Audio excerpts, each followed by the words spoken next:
Okay, next up, we have Jeffrey. Welcome, Jeffrey. So, Jeffrey has a special presentation. Can't hear you quite yet. You're muted, and I'm going to go off camera to try to help our bandwidth. I want to do a quick intro. You guys all know Jeffrey. If you don't, join our live stream sometime. You'll get to know him. He also streams on his own channel, Orangutan. So Jeffrey is, yes, you have something to say. Oh, he's going to drop a link. We're going to drop a link. I can feel it. I feel a link drop imminent in chat, friends. Cat says, Jeffrey.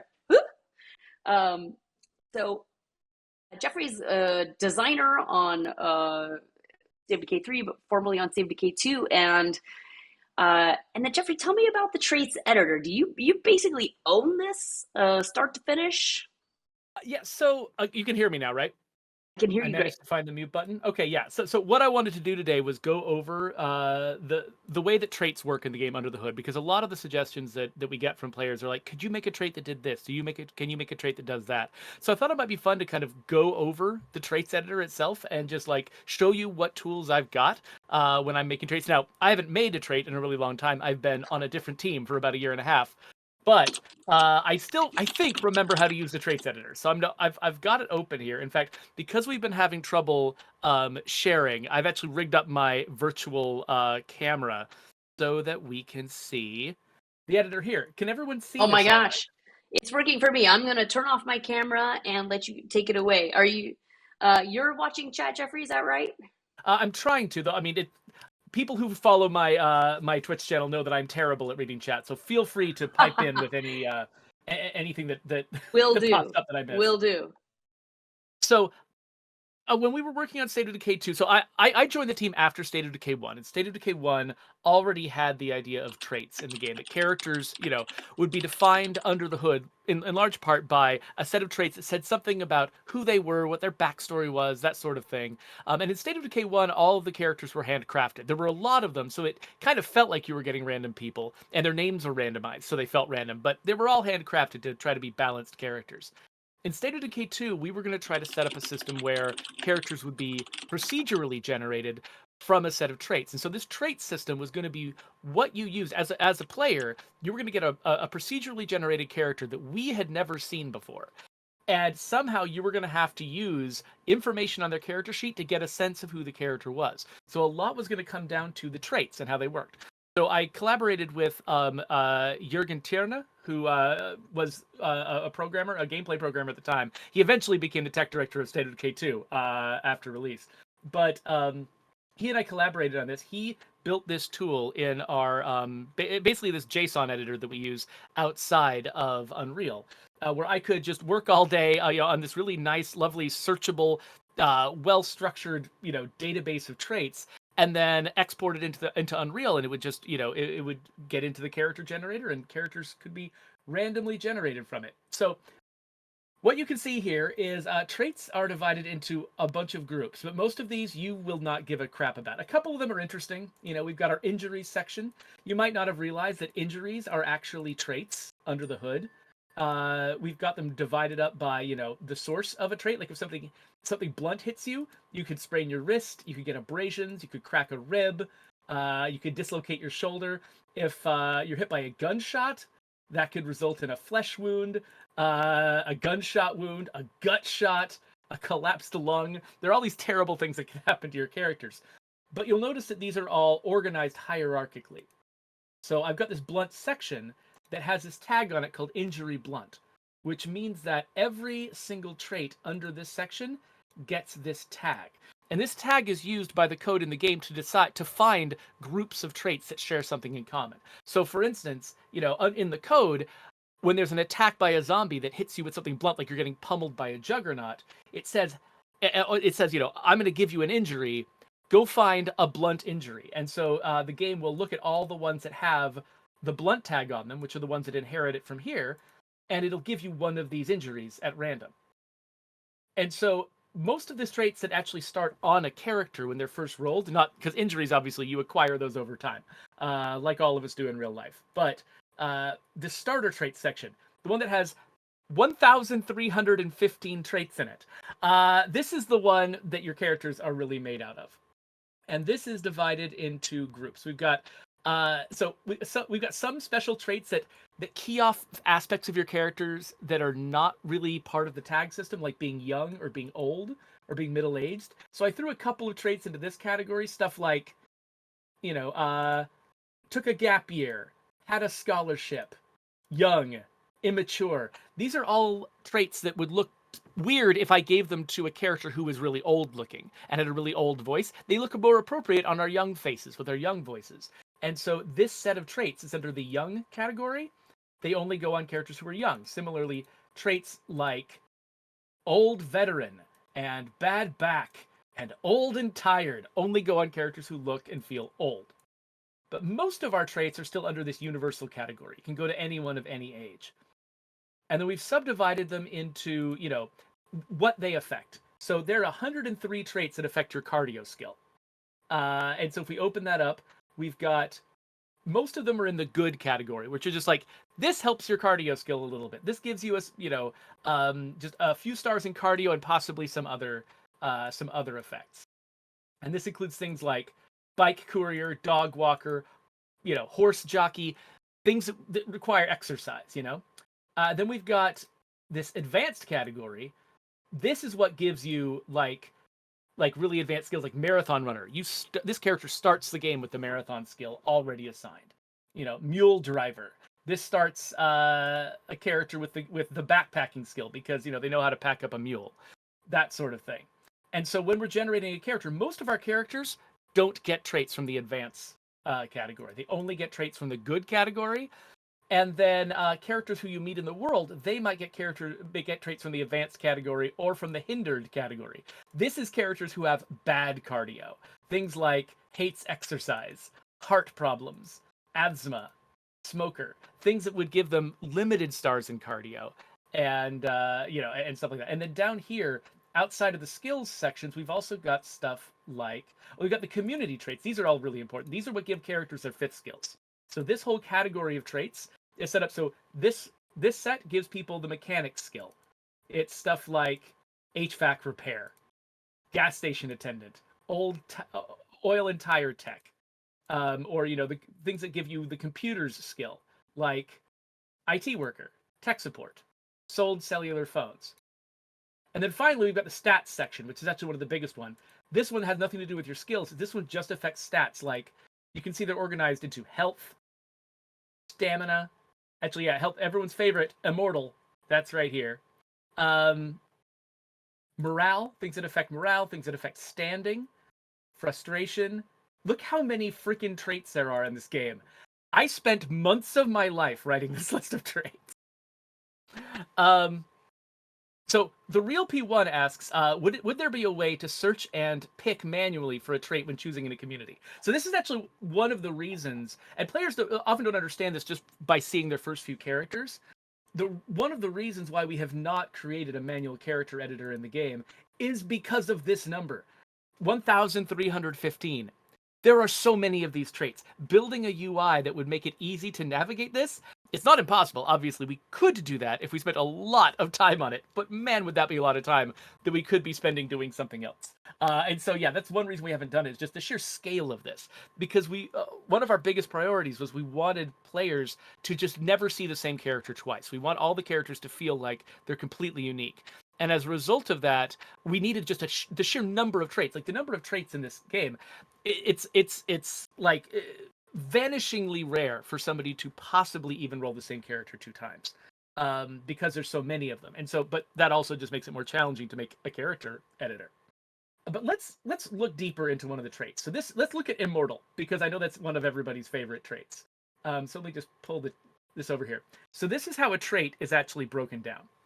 We start with its name. This is its hidden name that we use to reference it in the code. So, like, for instance, after I add a new trait to the game, a tester is going to need to test that trait out. But there's 1,315 traits in the game, so they can't just keep rolling characters until they get it. They need to cheat to get the trait, and so they will, use a cheat that was like add trait to character, and then they'll put in this string, and the game knows exactly what trait this is talking about. So health _ attribute _ immortal. That's the name of that trait. Weight 100. That means that when you are selecting this trait, a weight of 100 is normal. So that means this trait is exactly as likely to come up as every other trait, all things being equal. If I wanted to make Immortal a more rare trait, I could reduce this weight. I could make it 50 times less likely to show up. And I think you would all kill me if I did that, so I'm not going to do that. Right here, this is the display name. This is what you see in the game, in the UI. And then the description. So I made it like a lot of the rules, by the way. You notice most of the organization, most of the naming schemes and stuff. This isn't stuff that's enforced by the system, by the tools, by the game. This is just what I was doing to try to keep all of this nonsense straight. I made a lot of rules for myself for how the content needed to be structured. But one of the rules that I made stylistically was the name of the trait is how other people think of the character. It's like, because you're always looking at the character sheet from the outside when you're sort of browsing your characters, and this is what other people say about this character. But the description is always what they say about themselves. It's in their voice. And so sometimes you can get a little bit of a, especially for some of the negative psychological traits, you can get it set it up so that, like there's a character who will be like, enormous jerk. In fact, let me go down. There must be a morale one that's about being a jerk. Let me see here. Like passive aggressive. So everyone else calls this character passive aggressive. They don't call themselves passive aggressive. What they say is, no, it's fine. I'll just be over here alone, probably getting eaten. Don't worry about me. This is what their perspective is. Now you read that and you're like, okay, yeah, this is a passive aggressive person. But so the name is always judgy, and the description is always self-justifying. So like, poor bedside manner. Wow, this is probably the worst looking wound I've ever seen. You are, yeah. Anyway, so I didn't mean to grab one of the very few that actually had a curse word in it.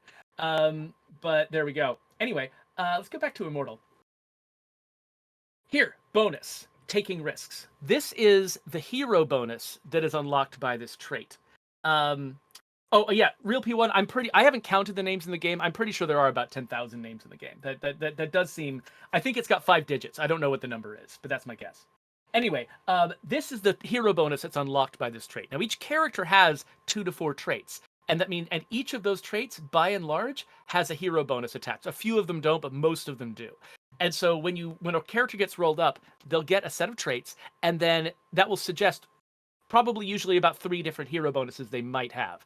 And then the game rolls randomly to determine which of those hero bonuses they actually get. So this one, Immortal, will tend to give you the morale hero bonus called Taking Risks, where you've got a character who takes risks that other characters aren't willing to take. And it makes everyone else's morale better because this character is willing to just dive into the action. Down here we've got tags. Like I said, these are the things that the game uses to identify which traits have something in common. So health, for instance. I could make a character that is supposed to have a health trait. I could create a character schema that says, hey, find me a trait that gives the character health. And it will use that tag to find that trait. Let's see here. After story. So this one, so we've got actually, let me look at a few different ones here. We've got a handful of tags. One is called attribute. One of them is called career. One of them is called before story. The other one is called after story. These are different natures of traits, how the trait come about. An attribute is something that has just always been a part of that person's character. It's part of their personality or their body. Career is like what their job was. I also have one called hobby, which is like what their hobbies are. And then before story is a story about what their life was like before the outbreak. And after story is a story of what their life was like after the outbreak. Immortal says explicitly, the world tried to kill me and the world failed. Bring it. That means they've had a certain experience after the outbreak.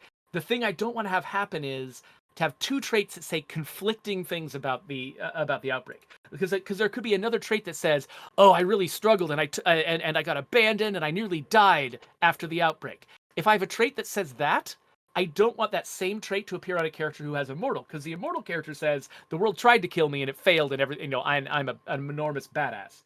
And so after story. So this set of tags, each character is only allowed to have 1 in each category. And so that means that if you get Immortal, you can't have another after story trait that could conflict with the story that's told by Immortal. So So Coalition and is asking, he really wants to see the once ate a gorilla trait as an example of that. I can find that. So I added a trait once as a Easter egg for one of my favorite podcasters, Alice Bell, on the Electronic Wireless Show, which is one of Rock Paper Shotgun's podcasts. Check it out; it's really good. If you like British people making fun of each other. But this one is once ate a gorilla. This is definitely an after story. Because it says, I was holed up at a zoo. There weren't a lot of other options. I will never eat again. Um, so I made this, the weight on this is low because we don't want this to come up very often. It's a weird one. We want the weird ones to be rare. But it does, it says it affects food consumption. This person basically, it decreases the rate of food consumption because once they ate that gorilla, they just lost their love of food. And so, but it also means they're a badass because I mean, who among us could eat a gorilla, right? And so the badass tag is one of my favorite tags. Basically, when I'm trying to generate a badass character, like for instance, like if we have like an enclave full of people who are supposed to be kind of intimidating and scary, we'll make them all have badass traits. So I just any trait that made someone sound like a badass, I put the badass tag on them. But anyway, let's scroll back here a little bit. And go back to Immortal again. So character buffs. So character buffs are things that that this trait does to the character. So health bonus, fantastic, plus 45 max health. This is the largest health bonus that you can put on a trait.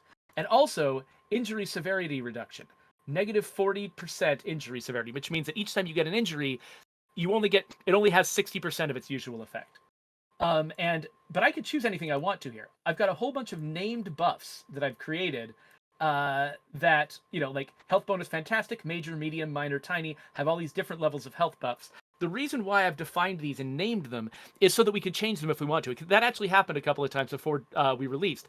We assigned a whole bunch of health bonuses to everyone, and then we realized we wanted the scale to be different. We wanted to give you more health or less health. And so rather than having to go through every single trait and changing it, we just changed what the number was on all of these individual buffs that are referenced from somewhere else. So we just made the maximum used to be 50, but then we brought it down to 45 or something like that.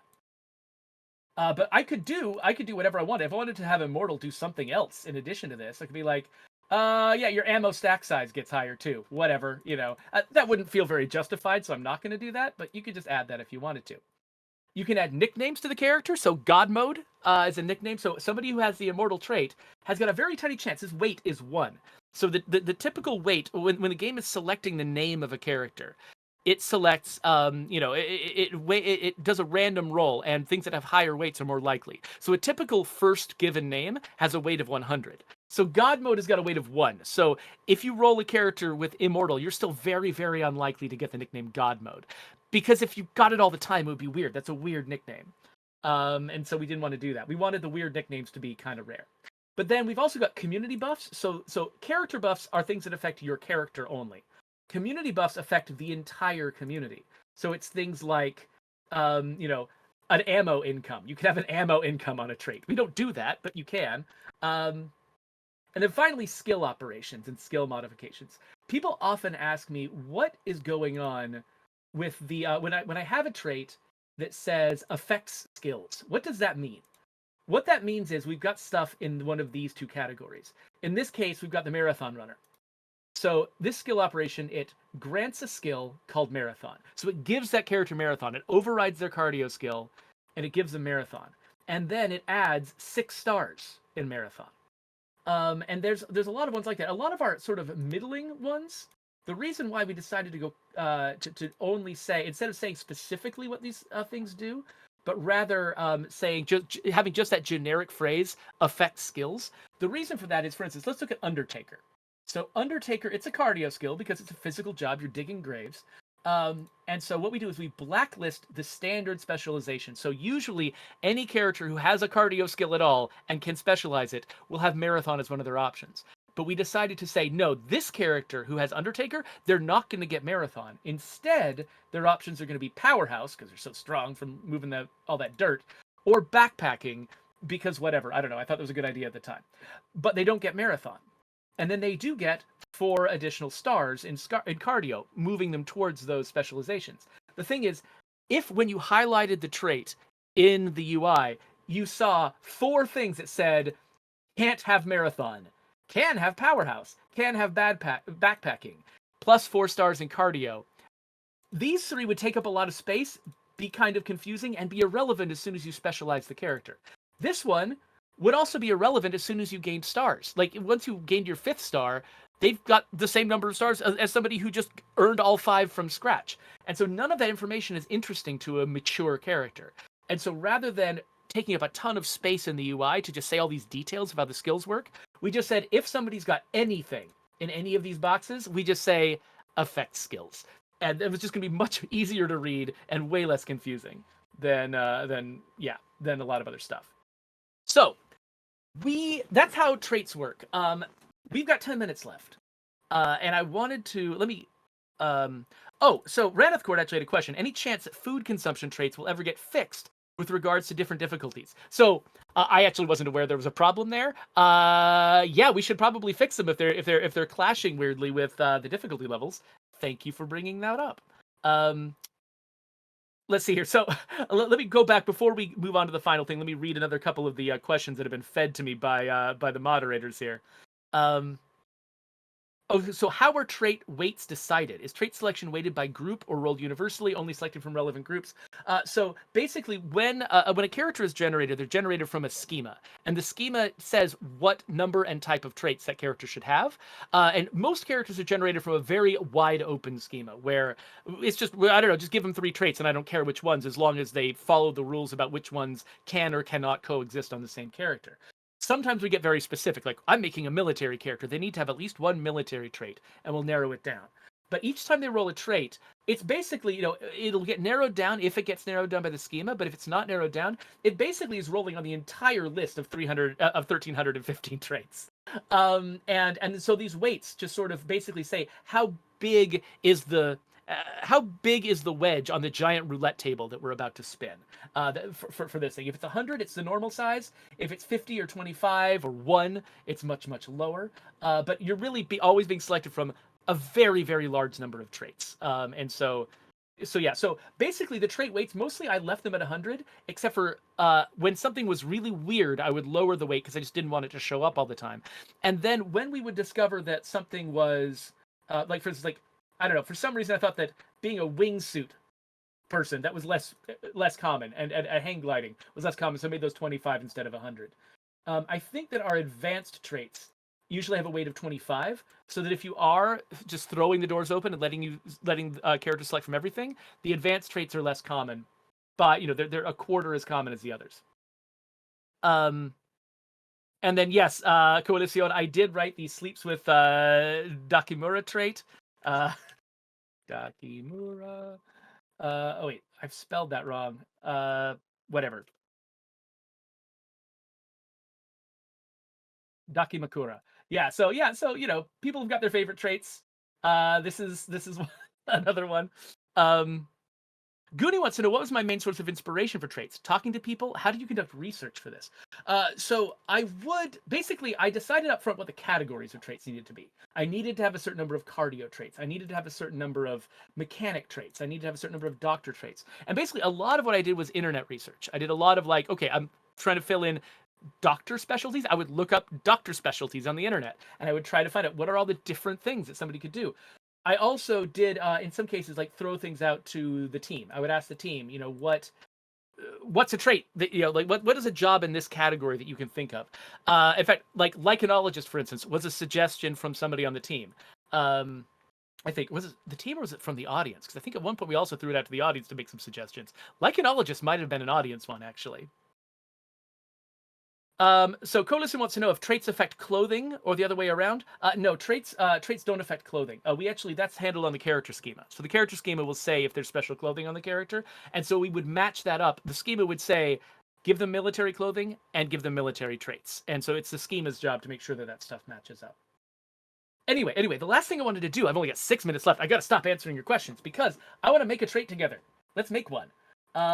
So start throwing out your ideas now because we don't have a lot of time.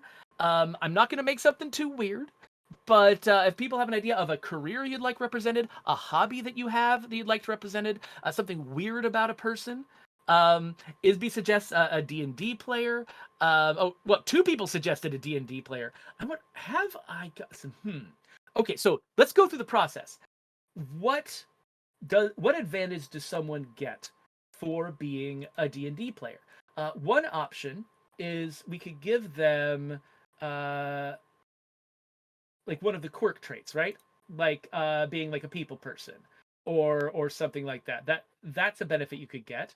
It could also be wits, because you have to. There's lycanology down here somewhere. You could also give somebody a wits bonus for that. Let's see. Yeah, the storytelling hero bonus. Oh, that's really good. Yeah. So okay, let's say that. Let's start with wits. Let's put this as a decent wit thing.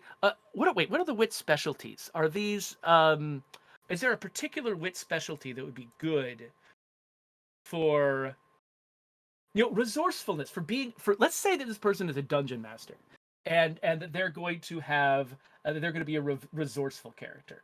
So I'm going to quickly so what I usually do is I'll start by copying and pasting an existing one, so that I don't, just mess everything up. So let's go boink boink. So okay, I just duplicated hyper repaired, but we're gonna call this one Game Master, and weight stays at 25. I'll say what should want to say like experienced Game Master, something like that. We'll come up with what to say here in a minute. So yeah, somebody was suggesting the storytelling hero bonus would be good. What was it? Was that morale? Morale storytelling. Yes. Hey Jeffrey, I'm just gonna jump in and say we've got about 4 minutes to the Totally. end, and we still want to do a quick trivia question. You're still good. Just wanted to give you a quick time check in. Oh wait, Cogs is saying that apparently Game Master is already a trait. Oh really? Okay, well then we can't do that. Let's say, uh, So yeah, if you want to ask a trivia question now, we can keep working on this while people are doing trivia.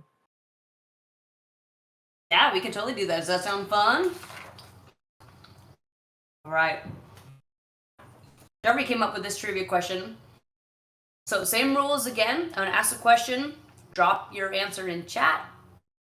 We'll randomly select from the first 10 or so correct answers, and the question is. Yeah. Sorry, Jeffrey, you want to say something? Oh, I was going to say, while she's doing that, keep throwing out ideas, because I think, if Game Master and Tabletop Gamer are already there, keep throwing out new suggestions while she's also asking the question. We're going to do 2 things. All right, here comes the trivia. There's only one trait that completely eliminates the chance of random injuries. What is it called? A trait that completely eliminates the chance of random injuries. All right, it's all yours, Jeffrey. Okay, cool. Guys, a couple minutes, and we'll be back. We got a lot of people who know the answer. Okay, yeah. So I'm trying to remember. We did at one point have at least an acting. Somebody suggested voice actor. I like that. We've already got a bunch that. Okay, LARPer gives you acting. Let's see what else gives you acting. Shakespearean actor. War reenactor. Pageant wagoneer. And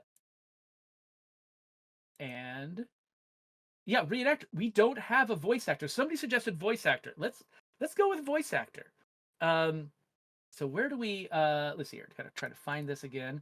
There we are. Oh wait, that's shooting. Let's grab pageant wagon.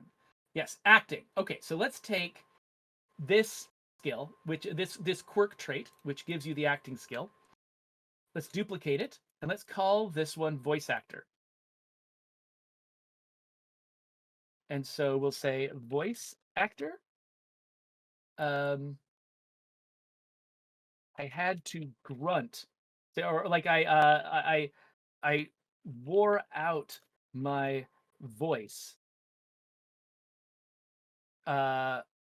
pretending I was being hit by zombies, because the voice actors in our game absolutely did that. And then quality entertainment.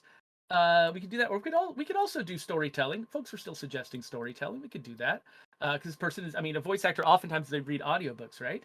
So this isn't an after story. This is a career. So we'll make it a career. And actually, let's make sure that we label this here as career. So the naming convention is consistent. It's not a duplicate. And so we've got a bunch of nicknames here. If anybody's got any suggestions for nicknames for a character actor, for a voice actor, I'd love to hear them. And then, so this is already granting the skill acting because the previous version of the trait did. This one, because the pageant wagoneer was meant to be a bad actor, I gave them 1 level of acting. Oh, wait, no, that's not right. No, never mind. I'm remembering this wrong. So, okay, our quirk skills only get to have 1 star. And we absolutely fake it by just, there's not a rule at the top level of the game. We just always limit them to 1 star manually. So let me have a look. I'm out of time. So, okay, yeah. So people are suggesting Screamer Junior. We already have the Screamer in the game right now, so that would be fine. So yeah, let's throw Screamer in there, and that will be the same as another gender, as another nickname. But that's okay. It's okay if the same nickname can come from multiple traits. And something Viscid suggested that Scream Queen. So if we did Scream Queen, what we need to do is probably split it by gender. So we'll put in a version of the nickname where we do a different version of it depending on the gender of the character. So we can go Scream King, Scream Queen for a female character, and Screamer for somebody who's non-binary. And so, so that wait for that is 5, the wait for that is 5, and there you go, we've got a trait. And so I'm out of time, I've got to go. But thank you all for participating in this. This will be fun. Next update, there will be 1 more trait in the game. We'll have 1,316 traits. This is awesome, Jeffrey. Thank you so much, everyone. Thank you to Jeffrey for showing us the inside scoop on the traits. We should, all right, I'll see you all later. In some chat that we should do this again in a stream. I know we've looked at this in the stream before, but it would be fun to bring back. It's, very good. You know, we have not decided what we're doing on June 5th, Wonder. So keep this in mind. Hey, should we continue this stream on June 5th? Kind of do more of a deep dive. We have some other questions we could probably get to at that point too. Yeah, that's true. I feel your pain. I ran to get a protein bar. All right, I'll get off the stage. Thank you all so much. This was fun. Thanks, Jeffrey.